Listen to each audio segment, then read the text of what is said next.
Cointelpro stands for Counterintelligence Program, which was primarily run by the FBI as a covert action program against domestic dissidents. The use of infiltration, psychological warfare, harassment through the legal system, and the use of extralegal force and violence, including murder, probably began in the 1950s and is now a permanent feature of U.S. government. Targets included the civil rights movement, the women's movement, the anti-war movement, the environmental movement, opposition political parties, and basically any progressive group in American society. In the 1960s and 70s, dissidents were able to publish government documents that proved particularly damaging, the first of which was the Pentagon Papers, published by Daniel Ellsberg. No major newspaper or magazine would publish them, so Ellsberg was forced to take them to the Village Voice. The Pentagon Papers detailed decades of systematic government lying about the Vietnam War to the American people. Watergate eventually hit the front pages with the story of a clandestine squad of White House plumbers that broke into Ellsberg's psychiatrist's office in an effort to smear him. The plumbers were caught burglarizing the offices of the Democratic National Committee, and eventually nationally televised congressional hearings revealed a full-blown program of dirty tricks to subvert the anti-war movement as well as the Democratic Party by forging letters, leaking false news items to the press, stealing files, and roughing up demonstrators. The operation was traced back to the Attorney General and to the White House, implicating the FBI, President Richard Milhouse Nixon, and his top staff. The fact that the president felt compelled to use former intelligence assets and their Cuban mercenaries to form his own personal Cointelpro squad to attack his enemies was curious, considering that this could have been accomplished much easier by simply getting the FBI, the CIA, or other agency to do what they have been doing so successfully for decades.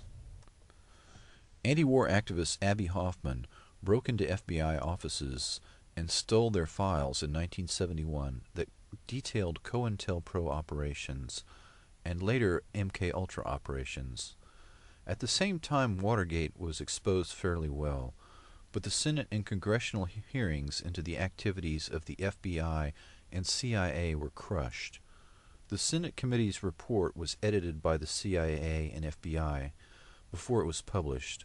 The House Committee's report, including an account of FBI and CIA obstruction of its inquiry, were suppressed altogether. Senator Church and Congressman Pike, the committee chairs, were both targeted in their re-election campaigns by the intelligence agencies and defeated. Their careers were destroyed. The Freedom of Information Act did open up access to FBI documents, and lawsuits forced the release of some COINTELPRO files to the media, but many of the most important files were withheld or destroyed, and former operatives report that the most heinous crimes were never committed to writing. William C. Sullivan, who ran COINTEL programs in the 1960s, was killed in 1977 in an uninvestigated hunting accident shortly before giving public testimony to a grand jury.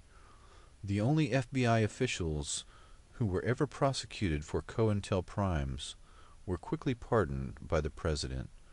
There was an appearance of reform that was largely aimed at placating a weary public that had become disillusioned with government. Due to scrutiny, the programs were muted for several years, but began to increase in activity again in the 1980s and continue to this day. The most prominent target of COINTELPRO in the 1960s was Dr. Martin Luther King Jr., who received a blackmail letter from J. Edgar Hoover that detailed evidence of Dr. King's extramarital affairs and suggested he should suicide himself to preclude the release of the material to the press and its negative effect it would have on his family and his civil rights movement. Their surveillance of Dr. King included the 112th Military Intelligence Unit and the use of U-2 spy planes to take photographs. Dr. King was marked, barely a month before his murder, for elimination as a potential messiah who could unify and electrify the black movement. The FBI planned to replace him, quote, in his role of the leadership of the Negro people, unquote, with conservative black lawyer Samuel Pierce, who was later named to Ronald Reagan's cabinet.